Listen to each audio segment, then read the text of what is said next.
being recorded. I always love that voice at the beginning of every interview. Welcome, everyone. I'm so excited today to introduce you to another new author. This is Carrie P. Holzer, and she is the author of Building Puzzles Underwater. And what does that mean? Yeah, that's kind of a crazy title. So we will definitely cover that. I'm Corey Walmsley. I'm CEO of Aurora Borealis Publishing, and we were lucky enough to get to work with Carrie on her amazing book. So welcome, Carrie. Thank you. This is incredible. Well, it's an incredible book. So I'm so happy that we got to work with you and get your story out to the world. Can you start out by just telling us a little bit about you, who you are, and what your book's about? Sure. So I am a mother of two, my oldest daughter, Gabrielle, and then my son, Camden. We live in the South Hills of Pittsburgh, and the book is about Cam, but there is a lot of great stories in there about Cam's relationship with his big sister. I always call her the MVP of this whole thing. And it just sort of details the things that we had gone through, the different types of therapies that we tried, a lot of me being stubborn in ways that I just didn't always agree with what people told me Cam wouldn't be able to do. And I just felt like it was time to share that with as many people as possible so that people feel supported and a connection. So that's where we're at.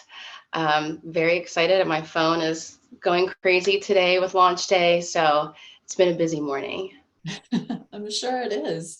And you know, the title, first of all, can you show us the book? I know you have. Yes. Yeah. I just got them yesterday. Yay. I always love seeing the books. It's like it finally makes it real when you get it in your hands. Yes. Yes. Can you tell us about the title? Because Building Puzzles Underwater is pretty unique. Well, it's funny, when I came up with it, I didn't even think of the puzzle reference with autism. And as I said it out loud for the first time, it hit me that it kind of goes along with that image. But for me, I think that I've always known that all the pieces are here. And I just knew that they're going to come in and they're going to go out with the tide, and that you just have to keep an eye on all of them and you'll know which ones are going to fit at the right time. So the title is both sort of like, here's the challenge, but it's also the solution. So it's a little bit of both. Yeah, I really like that. And I know you had the title when you came to us with the book. So I think that was really cool. And when you started talking about it, it's like that fits so well, because especially after I read the book, it was like you didn't know what you were looking for sometimes. And sometimes, you know, a piece would come in and then it didn't fit. So I applaud you on that title. That is fantastic. Thank you. Thank you. So what inspired you to write your book? Well, certainly Cam, and just how our family, you know, the four of us just took it on and just kept going and kept trying. And I mean, we tried a lot of things outside of the box, and over the years, his clinicians, teachers, you know, his TSS, everybody that worked with him, and of course our family and friends, they would say, Carrie, you have to write about this. You have to share this. And I say this in the book. I would joke and say my ego's plenty big. I don't need a following. But when COVID hit and Cam was home, how many conversations did we start with when COVID hit? So when Cam was home doing school at my kitchen table, I realized that this was a part of his life that I'd never see. And I'm watching him cope and focus and learn and participate, doing math problems quicker than I could ever do. And I realized that here are all of these skills that we've taught him. And it's time to share it, because prior to writing it, I was always intimidated by the weight of the story. And I didn't want to put all these things out there and have other parents say, oh, great, I'm going to try that, and my child's going to talk. and if it didn't work, I didn't want disappointment out there surrounding, this information. But sitting at that kitchen table with him, it hit me. It's not about the success necessarily. It's about all the trials, and just letting people know that, like, if one thing doesn't work, let it go, drop it, move on, grab something else. So I did secretly write it for quite some time. And then eventually I started telling people little by little. But it was a good 2 years before, like, the big circle of friends and family knew that I had written. Yeah. Yeah, that is so amazing. I didn't actually realize that it was the pandemic that led to the book too. I Yeah, from a lot of people, it was like this little incubator that let us kind of explore new things and see things from different perspectives, and right. a lot of books. Yeah, so that's wonderful that that kind of opened you up to being able to do this. Yeah, Um, it certainly did. yeah, and you mentioned about, it's not about the end product, it's about all the trials that got you there. And I think that's really important to point out because, we always see, everybody's, here it is, it's all done, here's the final, here's the final product, here's the final goal, here's, everything we've been working toward. And a lot of times we don't see all the stuff that goes on behind the scenes. So I love that Right. we're very open with your story and very open to sharing all of that. So thank Yeah, I think it's important to celebrate the stages of growth, not you. just that end product. Right. Yeah, I completely agree. We had a comment here, so I was going to read it. Allison says that was a really important part of your story. There's no one solution. Just keep trying and experimenting. So thank Yep. you, Allison. Thank you, Allison. Um, so I did want to talk about some of the challenges, because obviously writing a book isn't, the simplest thing in the world. So what kind of challenges did you experience when you were working on the book? Um, Honestly, keeping it a secret. I had this fear of telling people I'm writing a book, and people looking at me and going, "Oh, sure, you're writing a book." And I didn't want to be dissuaded by that, so I really just kept it to myself. And it felt really important to keep it to myself for a while as well, because when you live this life, you're always looking at the present moment, what those goals are, and then immediately once those goals have been met, you're on to the next one. So you don't really get to reflect and think back and look at where you started and where you are now. So when I first decided to do this, my commute from work was an hour, sometimes over an hour. So I just started using a dictation app and outlining what I wanted to say.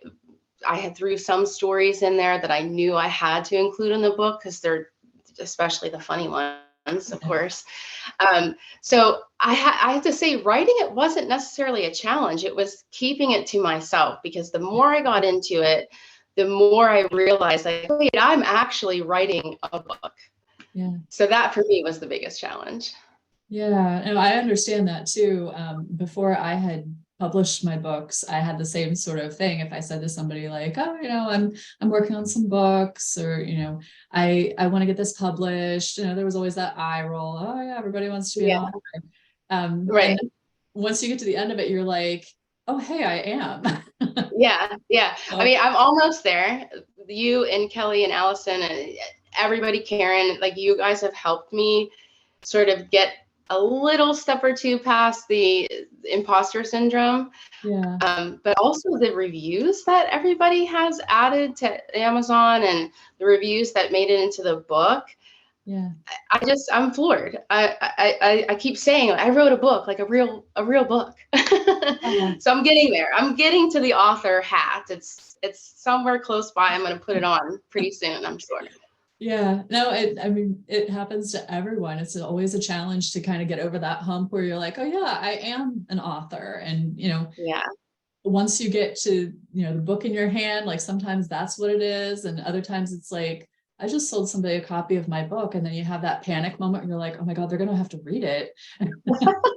So yeah, it's totally normal to feel like that. And I'm glad we're talking about this, because I want everybody watching to know, like, if you're working on a book too, this is what it's like, because you do have to Right. kind of get into these new shoes and be like, okay, they kind of feel funny and it's hard to walk Right. around in these, but they're mine.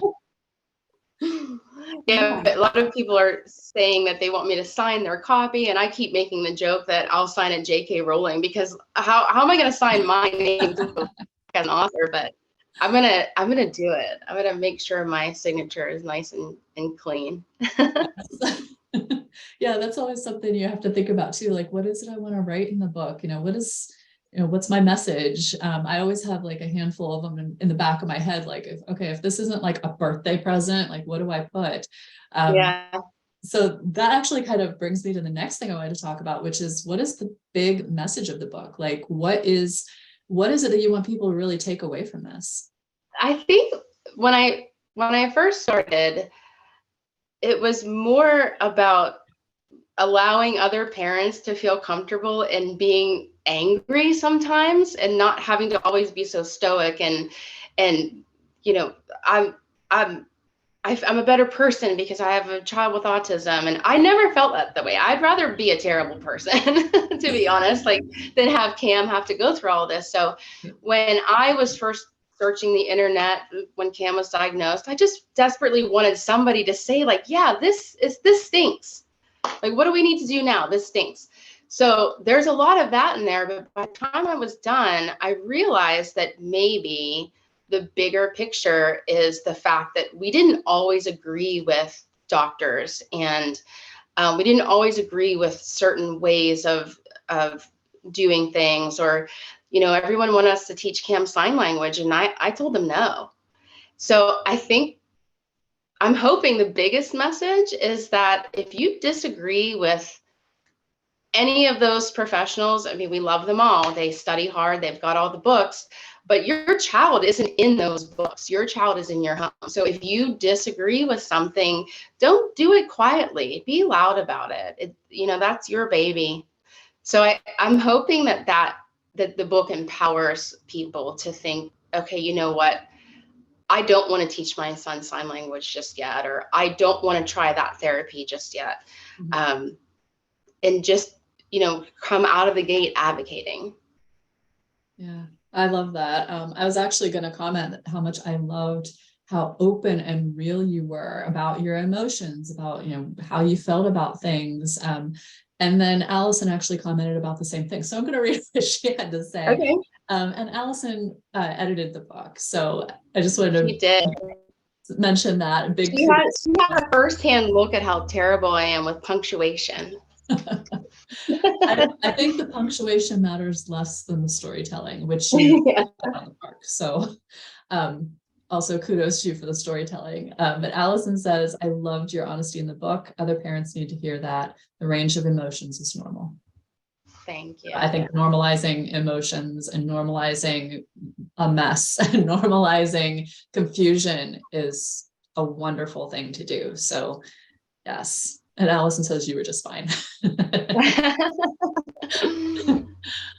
So I was wondering too, what your son thinks of the book, because, obviously this is his story. He's living this, what did you have to say about putting the book out there? When I first told him, he was like, why?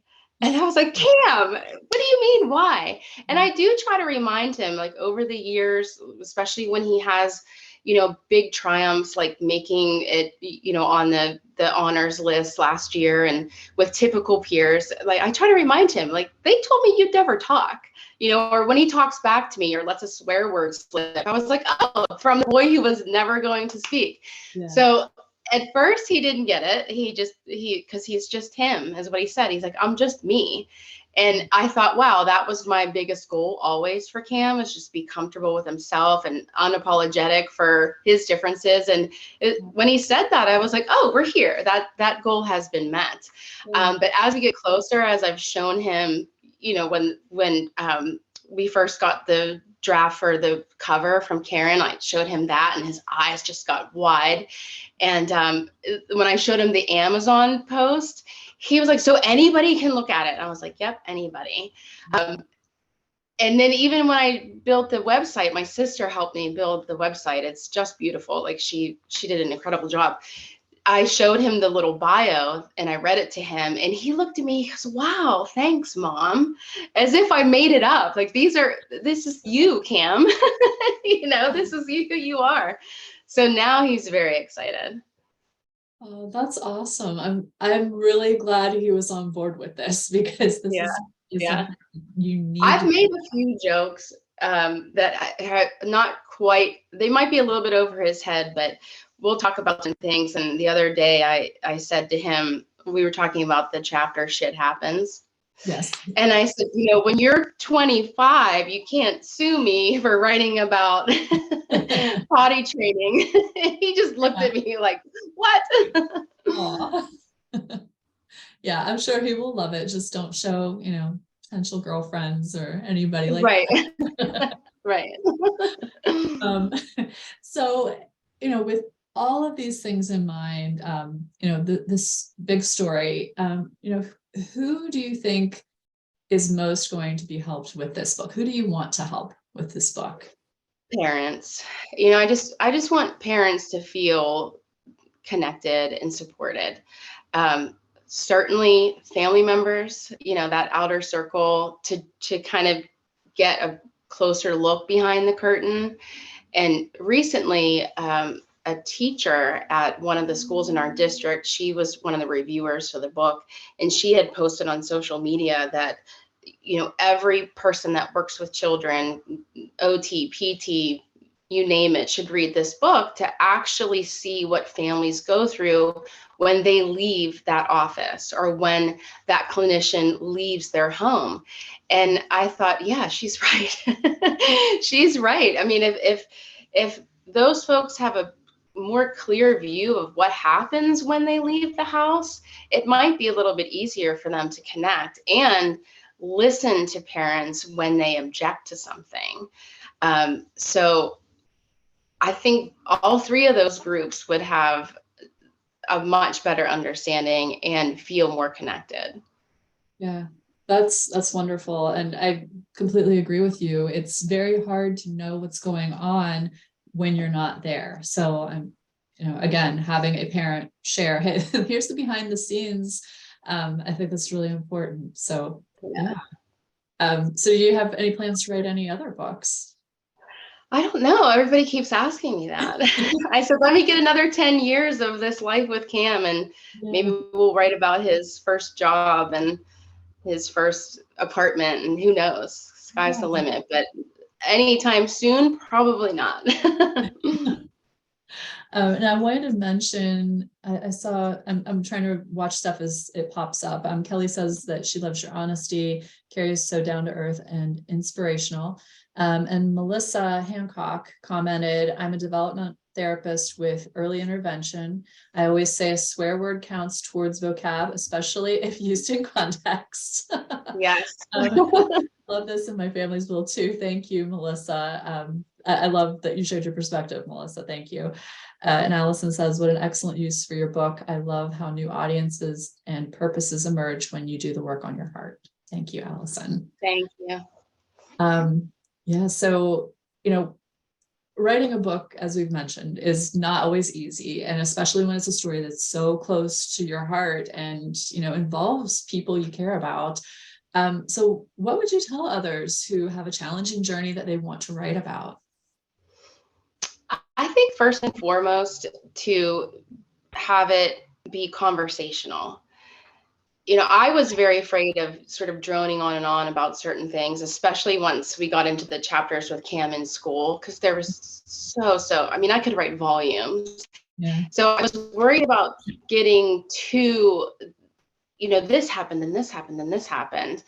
And I kept thinking to myself, who are you talking to? Just talk and just have a conversation so that somebody on the other side is able to shake their head yes and say, yep, that's me. Yep, I get that. So instead of just sort of stacking information and information and information, be conversational with it, because to me, that's the kind of books that I like to read. And I'm a talker. Like I used to get in school all the time. because all I did was talk. So I thought, I know how to do this. I know how to talk. So that would be my biggest advice, is to just keep it conversational. Yeah, I like that. Actually, one of the first podcasts I was on, that was the same advice that they gave me. They said, you know what, this is just two people having a conversation. Don't worry about the rest of it. Just talk and get it out. Right. Yeah. So same sort of thing for books. It's really it. People have conversations. They want to be in the middle of something and understand that, you know, this is what your perspective is. Right. And I think you did a fantastic job of it. So well Thank done. you. Yeah. Was there anything else that you wanted to share about the book, about your journey? Um, I mean, I think the book has all you need to know. But I do want to thank you, Corey. You've been amazing. Your whole team has been absolutely amazing. I feel like you guys are part of the show. And if I do get another book going, you guys are going to have a chapter, because everybody was so supportive. And, you know, even through the editing process, just with Allison picking out little parts that she really just felt, and she thought this was going to be something that the readers were really going to take to heart. It has meant so much to me. I mean, several months ago, you guys were all strangers, and now you're part of Cam's team. So thank you. Well, I know I speak for the whole team. We are so happy that we can be part of Cam's team and share the story, because we definitely want to get this story out to more people and impact the world with it. So thank you for working with us. Yes. And today only, so today is February 15th. Well, let me get my book. We have a special going on for building puzzles underwater, and I'm going to put the link in the comments. So if you go to Amazon today and get a copy of the ebook, it's only 99 cents. And not only are you, supporting a new author, helping spread the word, because when you buy a book on Amazon, it's more likely to show up in their suggested books. But also you would be helping us get to bestseller, which is always a big goal that we have with our authors. We love to see them hit bestseller and be able to celebrate them in such a big way. So if you feel aligned with it, go on and grab a copy of Building Puzzles Underwater. The paperback will also be available, but we really want you to get a copy of that ebook for 99 cents. So I'm going to put the link in the comments. Carrie, thank you so much for joining us today. We're so excited. Yeah. The book is finally out. Congratulations on becoming a real Thank author. you. I'll get the hat. I'll put the hat on today. Yes, definitely put the hat on today. And thank you to everybody who watched. Thank you.